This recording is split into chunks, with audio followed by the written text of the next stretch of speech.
find it really interesting the random ways people come in and out of your life, how their presence, be it long or short, can leave lasting impressions and new perspective. Tony Pucillo is one of those people.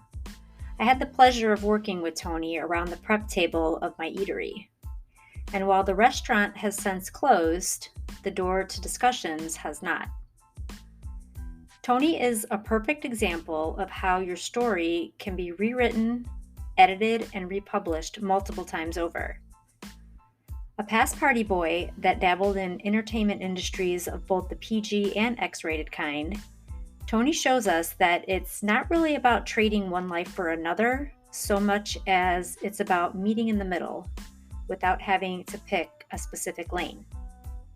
I'm Sarah, your host, and today I'd love for you to join me in welcoming Tony to another episode of What's on Your Plates.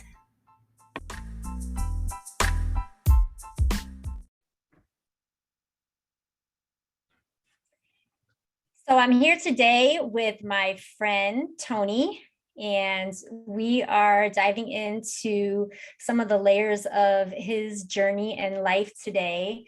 I had the pleasure and honor of meeting and knowing Tony through the storefront that I once operated. He was there slinging vegan food with me and feeding people and, just connecting with the people that came in to see us. And Tony, I find to have an interesting journey, have an inspiring journey, and somebody that I wanted to invite on to share with all of you just the interesting layers of his life. So without further ado, Tony, welcome.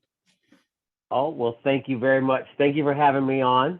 It is my pleasure to continue to talk to you. And it was my pleasure to be in that storefront as well. You taught me so much about people and feeding and the different stages of veganism, which I knew nothing about, just going off the general public. So thank you for giving me that opportunity. Yeah, absolutely. It was my pleasure. I mean, that's probably one of the most rewarding things about having the storefront is connecting with people who weren't fully vegan yet, quite honestly, or even vegetarian, helping educate people about what it actually meant and helping them understand food and how they can improve their lives and diets with simply choosing what they put on their plate a little bit differently. I know we had a lot of good conversations over that prep table back then, and clearly made an impact on my impression of you because we're here together today. So thank you for those conversations. Thank you. Yeah, I remember I was just getting ready to do my first official talk at the Unitarian Universalist Church in Hobart, and I was prepping for it, and I was just saying things out loud around the table to get everybody's reaction. And it was good. It was good. It's good to be around like-minded people, even when you're prepping for something, because they'll spark some sort of energy in your brain that you might not have turned on while you're alone or around people that are not like-minded. Yeah, absolutely. I agree. So let's talk about your evolution and your journey. I mean, when I think about Tony, the guy that was in my kitchen and the conversations we have, the first thing that comes to mind when I think of you is just how you completely sort of changed your path and changed your future.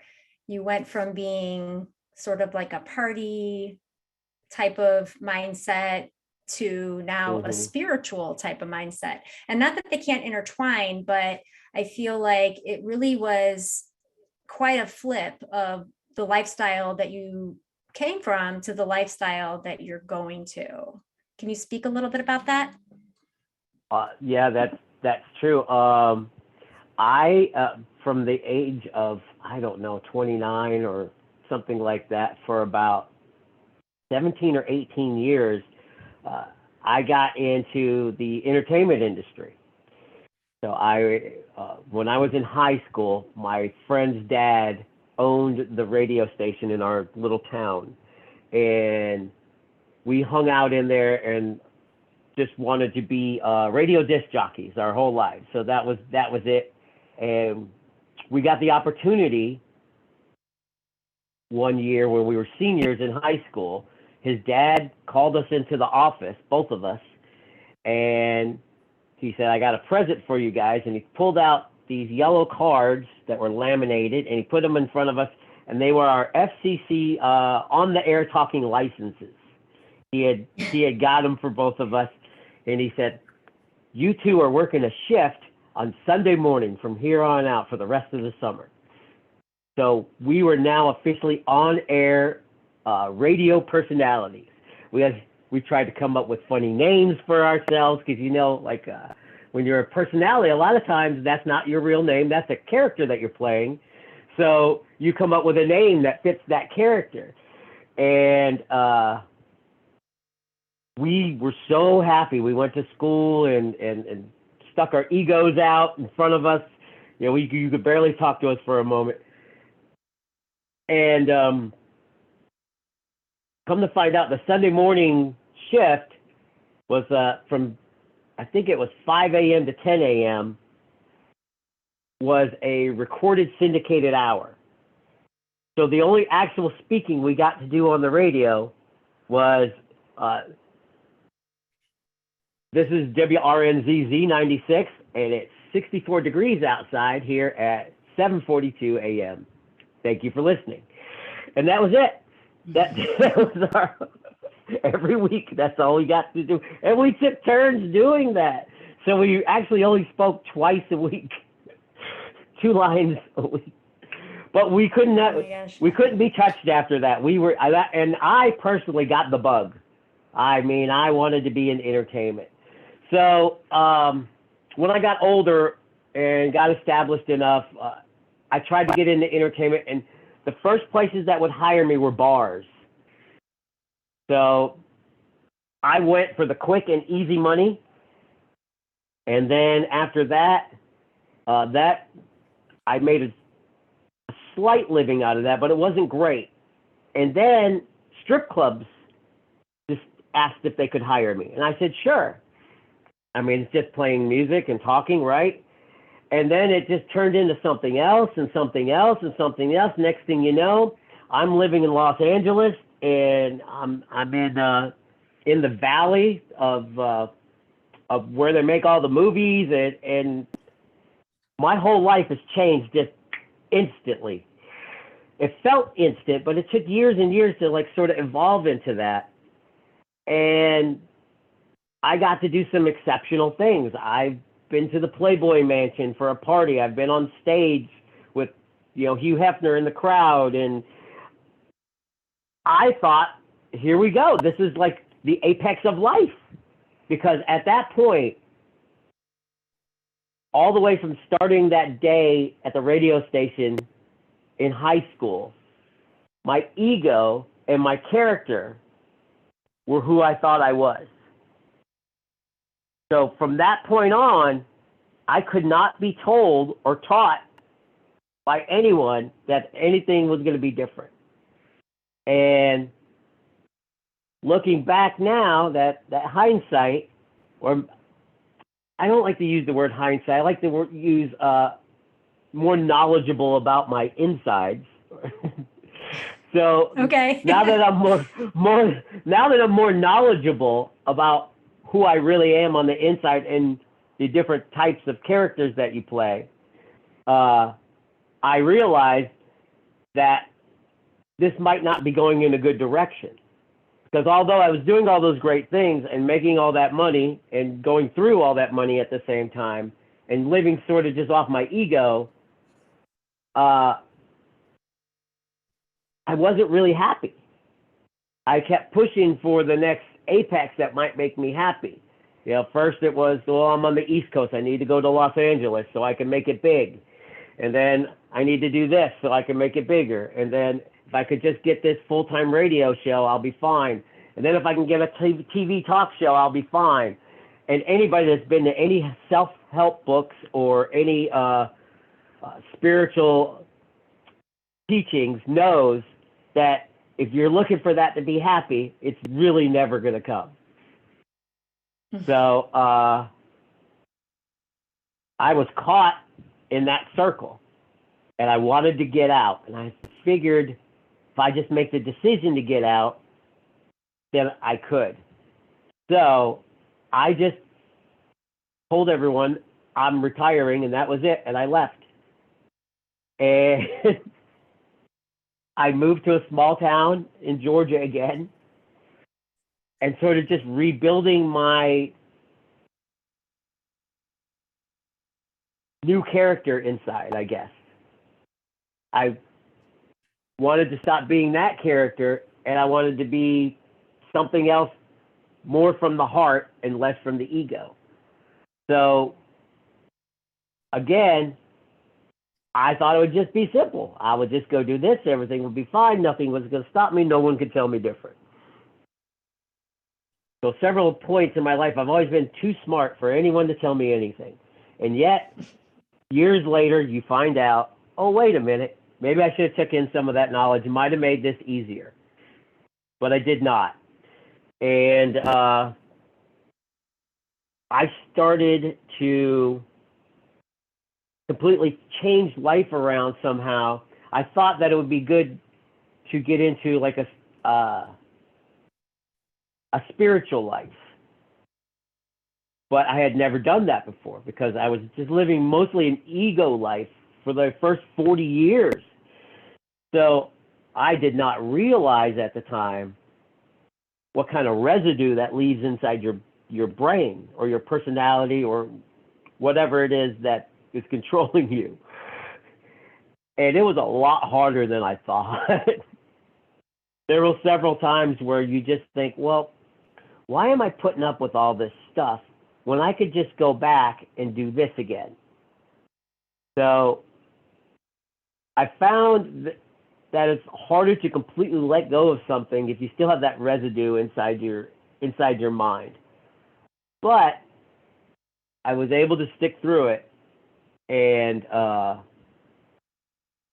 found some teachings that really resonated with me, and I started going on to learning from different teachers and gurus and everything like that. And before that, I was at the total other end of the pendulum.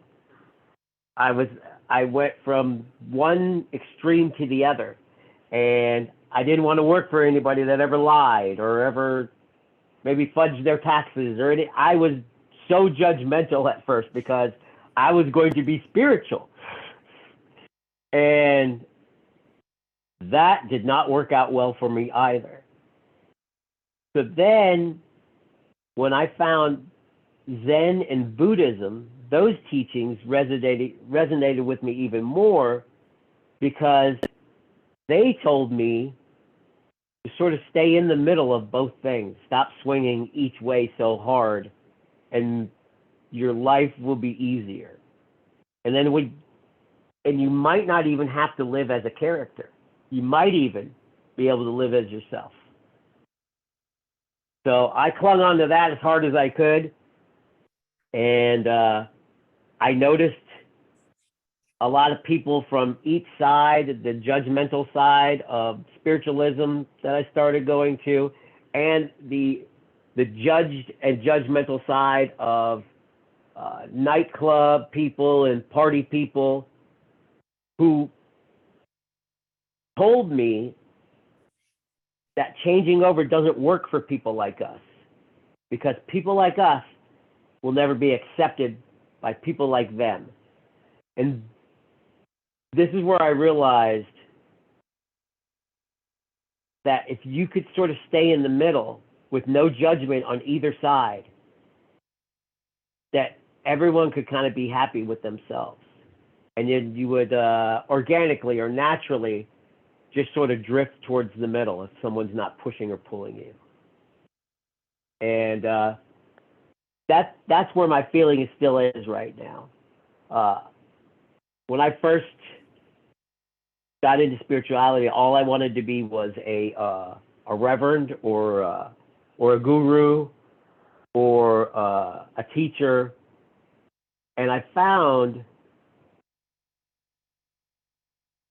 that if that's going to happen to someone, it sort of happens organically on its own, and that you can't try so hard to do that. So it's sort of a psychopsychology of it. If you try too hard, you'll miss it. And if you don't try at all, you'll miss it. But if you can stay right in the middle again, it's possible that it sort of just gravitates towards you and happens by itself. Right. Thank you for sharing all that. That was a definite interesting look into your past and your transition into where you're at now. I feel like when you talked about the meeting in the middle, that I feel like is something relevant to a lot of people who find themselves in a position to want to influence or help or heal other people. It's almost as if you have to have had experienced something different or extreme or some kind of trauma or some kind of, rejection or something in life in order to have a good understanding of it yourself, in order to help other people be able to connect beyond that. Would you relate to that? Or yeah, I feel that is so true, and that is a basis for people who are 12 steppers, so AA, NA, things like that. You can not help or you cannot be a sponsor of someone who is in a 12-step program unless you have gone through it yourself. You're not allowed, because there are certain things you just won't be able to understand. right. So That's so very true. The experience of life is it's crazy, but it's definitely useful and worth it as you look back. Yeah, absolutely. The 12-step program, it just comes to mind when you mentioned that too. And I don't know why I didn't even make this connection sooner, because my father is a recovering alcoholic and drug addict.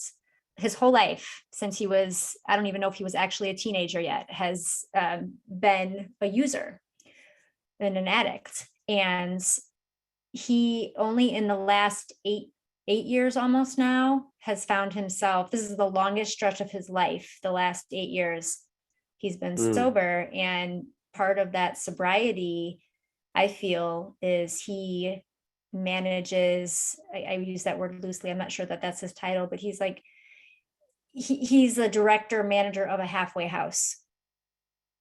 Where other addicts come to find support and assist in recovery. So that's been key for him, I feel like, to be able to connect with people based on his own experiences. If I went in there and tried to recover people and tried to be that presence for them, I think I'd fail miserably. Right. Because I don't know what that means to be an addict. I feel the same way. And I grew up with a single parent home, and my mom was an alcoholic for most of her adult life as well. Mm-hmm. The same thing, just towards, as she has passed now, but a few years, maybe 5 to 10 years at the end, she was in good recovery and and able to have some time with us before she went. But there are so many little psychological nuances in there that we just don't understand. There's no way that someone that has not gone through this themselves could help all the way, should judge all the way, and it's just, this is an animal of its own nature, I think.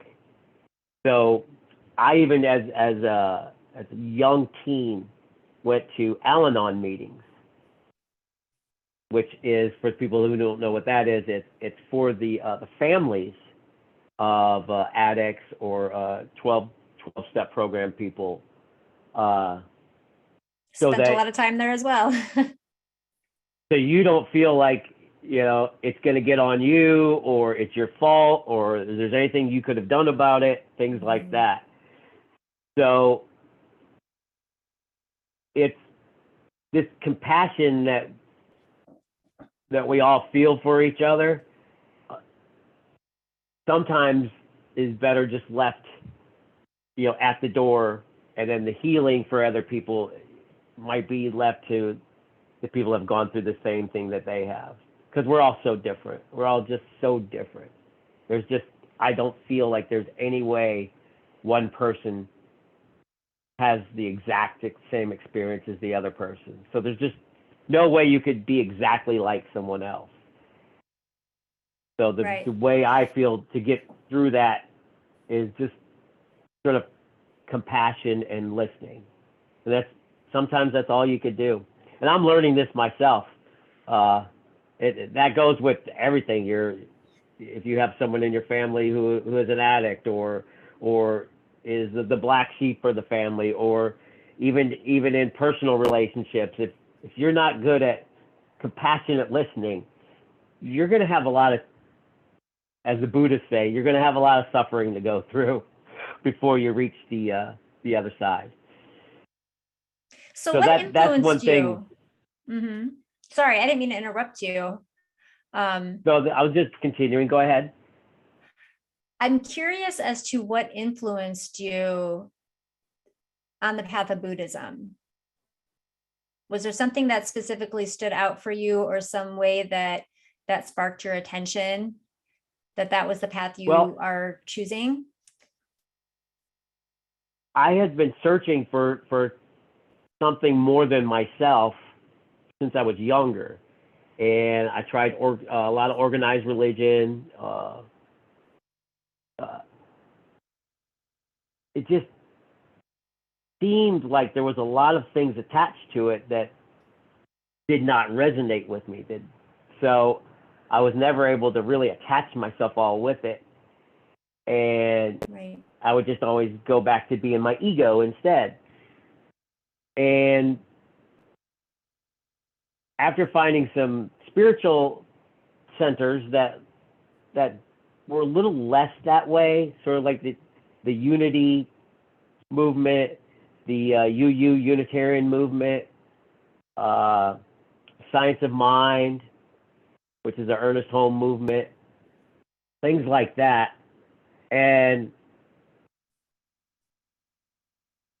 I was learning a lot of those,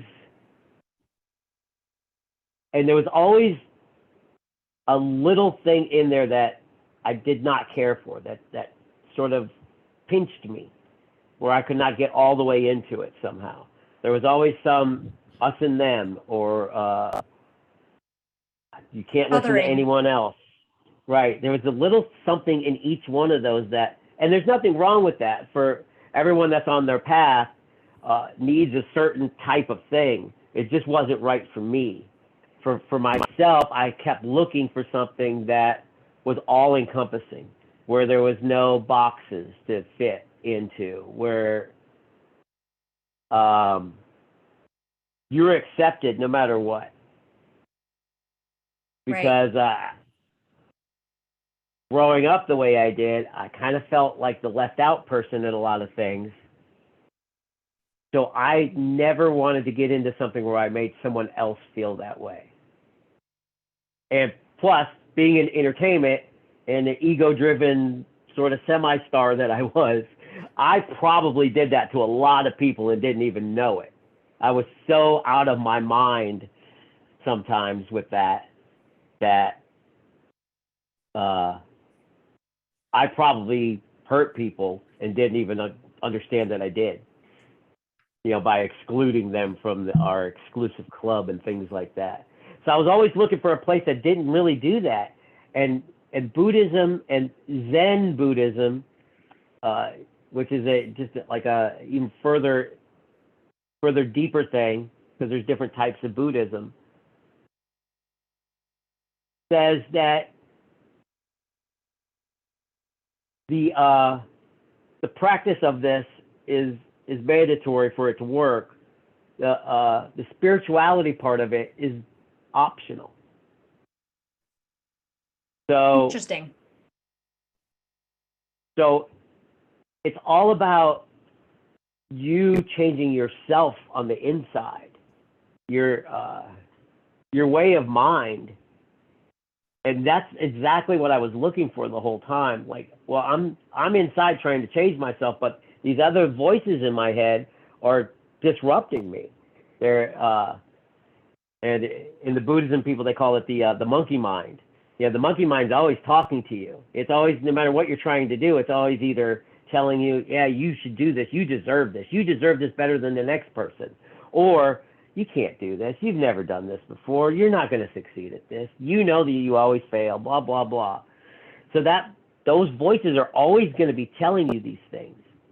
The trick I've found is to be able to come to terms with these voices and talk to them and love them back. And there's a little phrase is like, if a suffering or some people like to say the devil or whatever, if they come to you, invite them in, and as they say, have tea with them, have a conversation, and then at least you know you're looking at eye to eye, and you're not trying to suppress it, you're not afraid of it, you're not running away from it, you're not letting it have its power, because you're looking it right in the eye. But you're going to accept it for what it is. And then you go on as yourself, not listening to it. So that is, those were some tricks that they taught me that really helped, because going through all I went through in my life story, there was a lot of those little voices in there. And now I'm still in the process, which keeps bringing me back to the 12-step program. It's like, you're never done. Right. You're never done training your mind to be human, you know?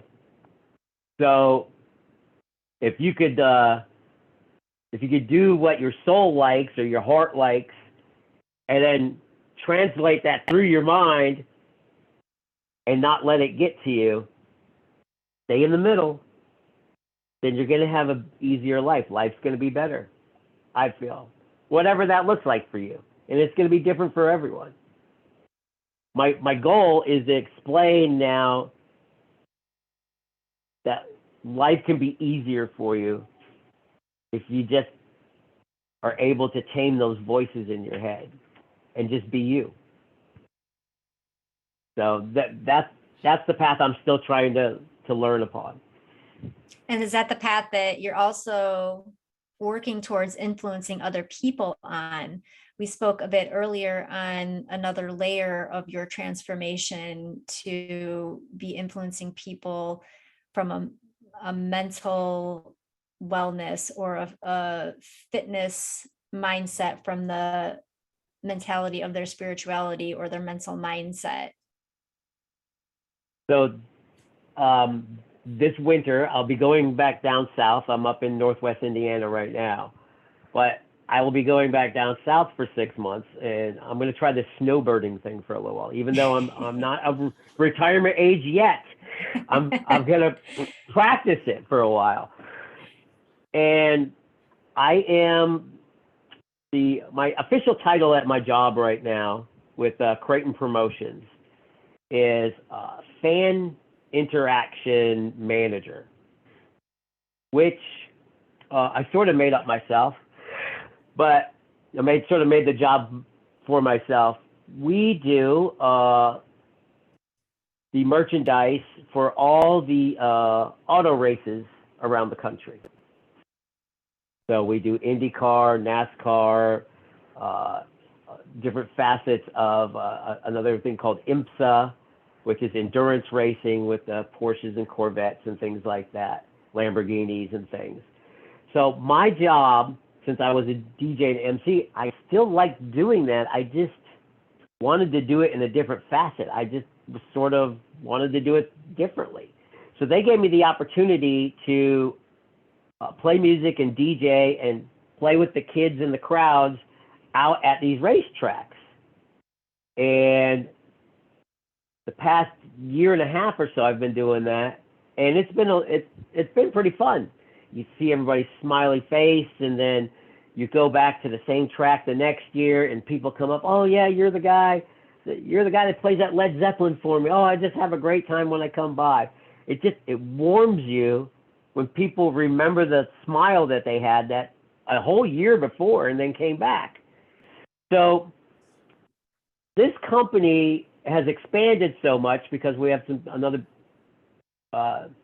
big set of races next year to add to what we did this year. So long story short, they bought a new warehouse in Georgia, a big building, but attached to it was already a working gym, which they had to buy the business with it. So now we have come to the agreement that this winter I'm going to go down there and try to change the state of mind of people with memberships to that gym to see if they would like to eat better, work out better, feel better about working out, or basically feel better about themselves by trying this middle way. Because as we all probably know, and if people are listening to this, they're probably fans of yours, so they probably already know that like diets are temporary, but a way of life that you change your life to do is permanent, which makes things a lot easier if you're just running with your autopilot self and you don't have to worry about being on a diet, or you don't have to worry about whether you like working out or not, or you don't have to worry about, because it's all a part of you now. So I'm thinking, and I haven't really come up with a full system of this yet. I'm gonna try it out on a few people this winter. Because I know for myself, I lost a lot of weight. I became a healthier person. I stopped doing bad things to myself, but not because of a system or a diet or anyone making me. It was just because of a transformation of your mind. And if you can transform your mind into whatever it is you want to be, then it will naturally, organically flow that way every day. And you don't even have to try.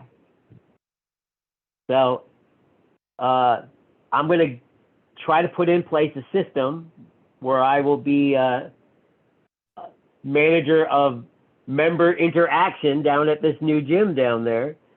And I'm going to spend all winter trying out new things to see if I could come up with something that makes everyone really happy with themselves and they get the life that they want. You can't make anybody do anything, but you can point in a good direction. And hopefully, if I can make a way for someone to see a direction that they have not seen before, then they can go off and accomplish whatever they want themselves. That's really cool. I mean, you're like the definition of the middle place, the middleman, so to speak, because you're really you're not necessarily trading one thing for another. I mean, like you said, you still enjoy the entertainment industry. You're just trading it for a different way of doing it now. And, fitness and wellness and all of that in the same manner. You're kind of working to put it all in a bucket to include all the parts of your life that you enjoy. And I think that's a great point for a lot of people, because I think a lot of people feel like if they have to stop doing one thing in order to move on to something else. And I don't necessarily think that that's true. You can continue enjoying more than one thing, even if it evolves into a different layer of it. So that brings me back to the characters that you have in your life. Like, if you live your life as sort of being a character, which, and I don't mean character in a derogatory mean. I mean, like, if you're a mom or you're a wife or you're a businessman or you're an executive and you feel like you have to act a certain way because that's the way it's done. Mm-hmm. So maybe if you could just be one person all the time, consistently, but come from your heart, then all the things would just sort of work out for themselves. That's true. Take the mask off, right? Right. Stop being a character and just be you, and to be the best you that you could be. And then that way you don't really have to worry about anything. If you've done the best that you could do, how could you possibly worry after that? Because that's all you can do. It's up to the universe after that, right? Yeah, I think you're correct in that regard. And I love that you think about mindset in the way that you do, because so much of everything that people try to do every day for wellness, they're drinking their green smoothies, they're going to the gym, they're meditating, they're trying to do all these different layers of self-care or self-maintenance. But if your mindset is not where it needs to be, very little of anything else matters. Agreed. And you as a runner, you've seen people like that as well. Like, I'm running because I want to do this, but I don't like it. I'm doing this because of this or that, but I'm not happy about it. So there's even something to be said about the way our body takes on injury or disease in regards to how it relates to our mindset. So if you're struggling with something internally, whether it's guilt or shame, or whether you have some type of, aggressive tendencies, or whether you are just for some reason holding something in that you need to release, grief or anger or whatever it is, it manifests in a way that gives the illusion that there's something possibly physically wrong. And maybe there is. I'm not saying that there isn't physical pain, because this is something that I've experienced myself, where it's almost like you're creating the problem that you're having because of a mindset problem, or because you're holding on to some type of stress or anxiety, and it's feeding its poison into other parts of your body. And until you release whatever that is, whatever that problem that you're having is, it's not going to fully heal or recover until you can find solid ground with the mindset. I totally agree with that. And there's a couple of people come to mind that I've learned a lot from. One of them is Dr. Bruce Lipton, who is I'm trying to say a scientist and a spiritual person all at the same time. And he's dedicated his study maybe all of his life or most of his life to the mental way that cells regenerate themselves. Cells are constantly regenerating themselves. I think it takes 11 months for you to have a whole new body of cells. There's that's because they're always regenerating. And the energy that you send these cells as they're regenerating matter as to what type of cells or how strong the cell is, or if it's a happy cell or a sick cell as it's regenerating. He's found clinical studies where that has been proven to change just with your mental attitude towards it. And so Dr. Bruce Lipton, I mean, you got to check out, go to YouTube or whatever, check out some of his books or his talks. They're incredible. And lately I've been into this Wim Hof, who is also about taking control of how your body feels. So if you don't know him, he's known as the Iceman, who takes the ice baths. He's also run a half marathon barefoot in the Arctic or something like that. Yeah, I've heard of him. And his breathing techniques are incredible, and then his cold shower and ice bath techniques are something that I have not been able to make it all the way through yet. So he said within months you could be able to sit in a bath of ice water for 2 minutes without feeling disturbed about it. I have not reached that yet. Yeah. But I'm trying. They just start 15 seconds by the cold shower, he says, and see if. I think there's a lot of different ways to meet those mindset challenges. Another person that comes to mind in regards to healing your own body is Louise Hay. Somebody recently turned me on to her book, You Can Heal Your Life. And she is an author, a best-selling author of a book and many books to that regard. But she basically provides people with potential of their own to find the creative powers of personal growth and self-healing. Yes, and there it is. She is definitely in my stack of books. And if you ever listen to her on YouTube, she does these.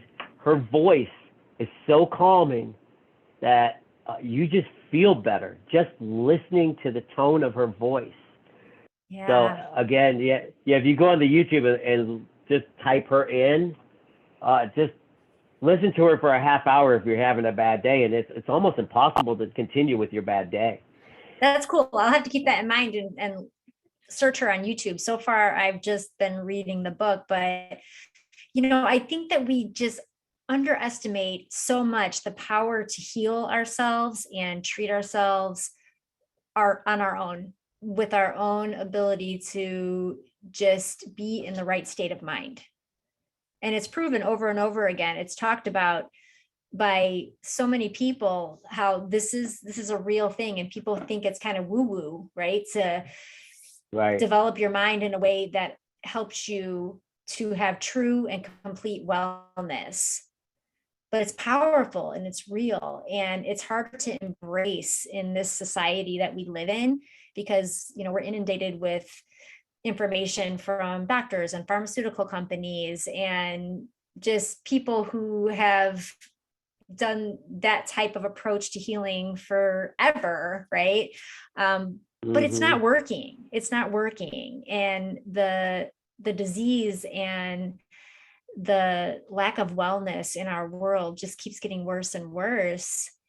And the people that are coming in really with not even new ways of thinking, this is in a lot of ways, old ways of thinking.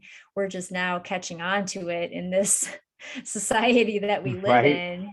The more people that embrace it and accept it and explore it, I feel like there is just more awareness and belief. People are becoming believers more in their ability to really tune into their own bodies and minds as a way to tap into their wellness.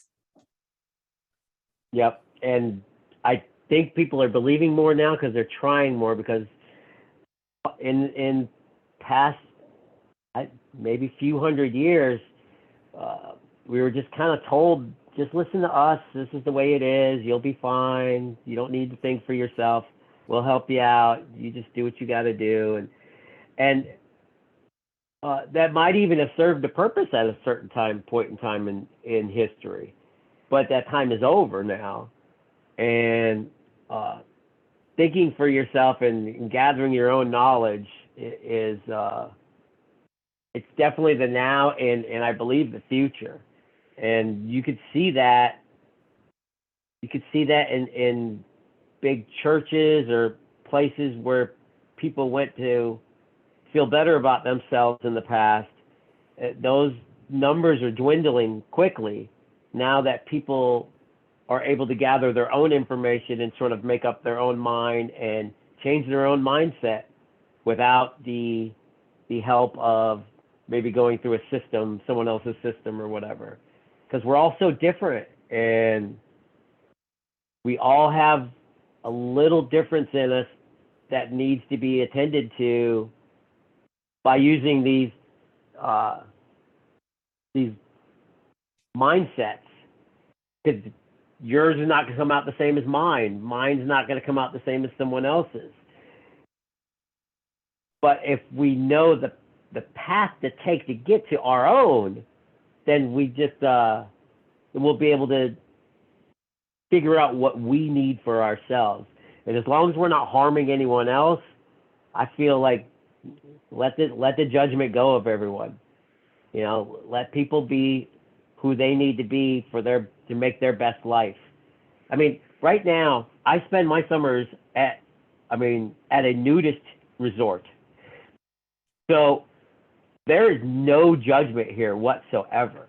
If you want to get into a no judgment zone, go try out a nudist place, because the first thing that you have to do when you're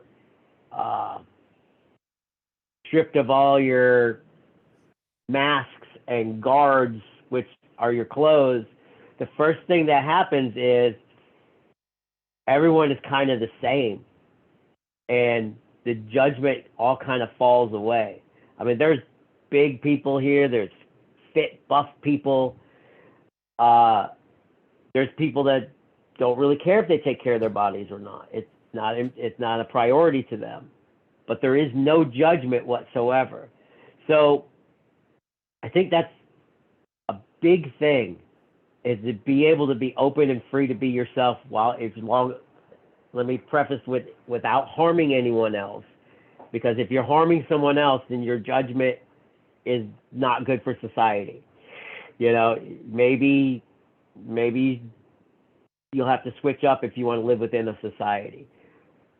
But if you're not harming anyone else, maybe you know the path to your best life better than an organization or a rule or a law, or I don't know.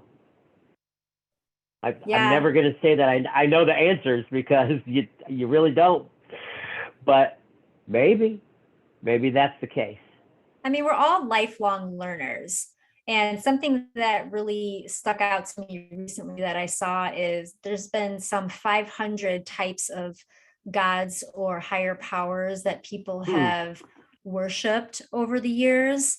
And everybody believes theirs to be the only one true entity, right? And that's true for that person, right? That they believe that, but it doesn't make everybody else wrong. Right, because exactly. You need to do what resonates. And that might be beneficial for them at their point of their journey in life, even. You know, right. This might have changed them around to get to where they could be non-judgmental later, which they never maybe could have got to that point without that organization.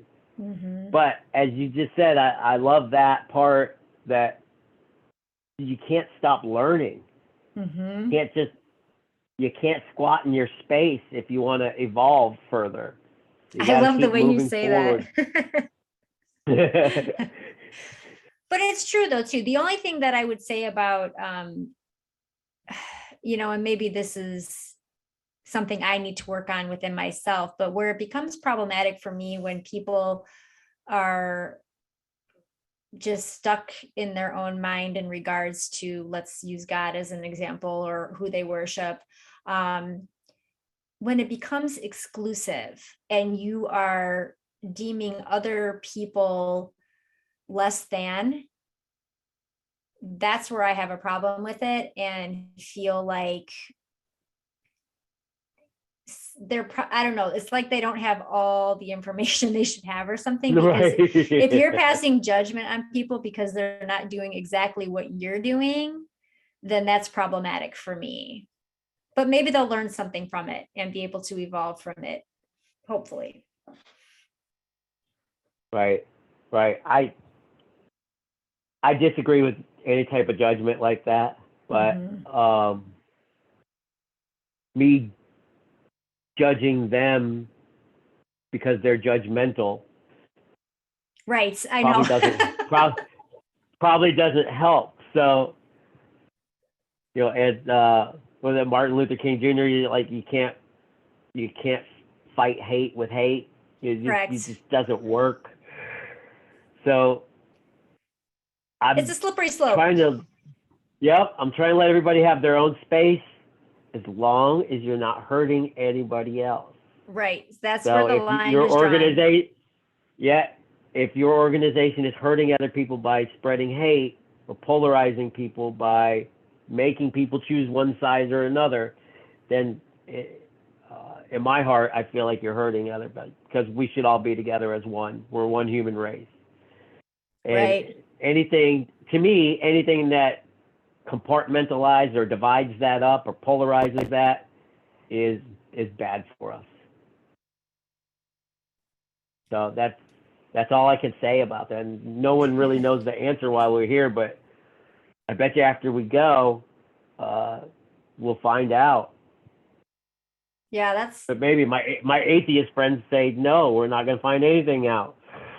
We just disintegrate back into the earth.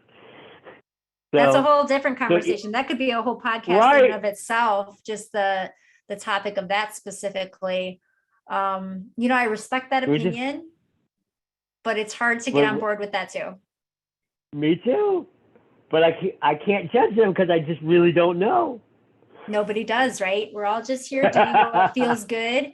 You need to go towards what feels warm and what feels good in your heart and what makes sense in your mind. And that's all any of us can do, I feel like.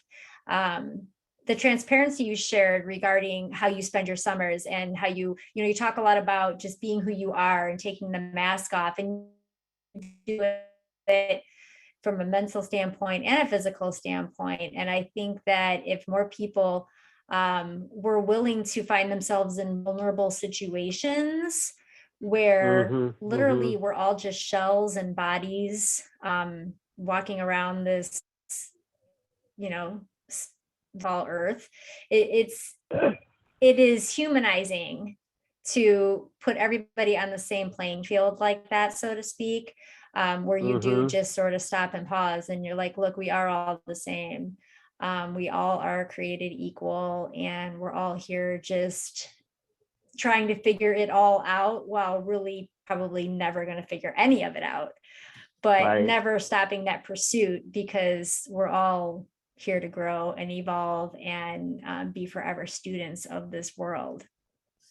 Yeah, I truly believe that that's exactly what we're here for, is to evolve, learn, and help one another do the same thing.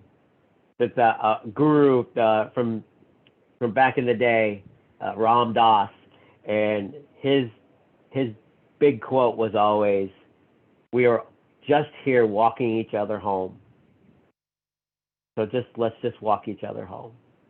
So wherever we're going, we're here to help each other go while we're here.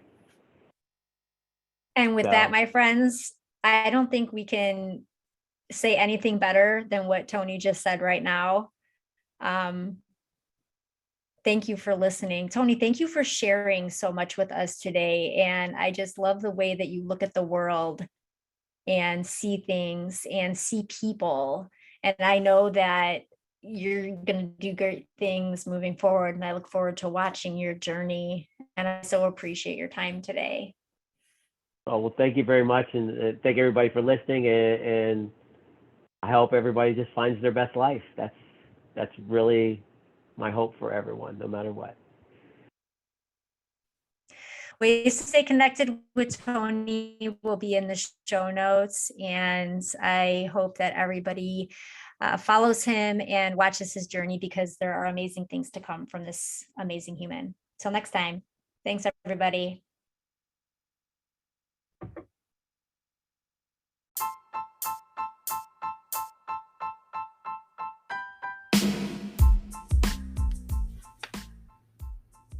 Have you ever stopped to think about the different chapters of someone else's story? Asked them to create a mental roadmap for you of how their journey has taken shape? If we take the time to listen, to really listen. It's pretty cool what we can learn about someone. Some of my favorite parts of today's conversation were, if you know you've done the best you possibly can, you have nothing to worry about. Stop living in character and start living as yourself. Learn to live less from the ego and more from the heart. So many great points were said in this episode. I agree with Tony wholeheartedly on the fact that we're never done training our minds or pursuing truth for our souls. Thanks so much for your time with me today. As always, please show the love and support by sharing this episode, rating it, and if you're feeling super generous, I'd love if you left a review. All the ways to stay connected with Tony and myself are right there in the show notes. See you next time.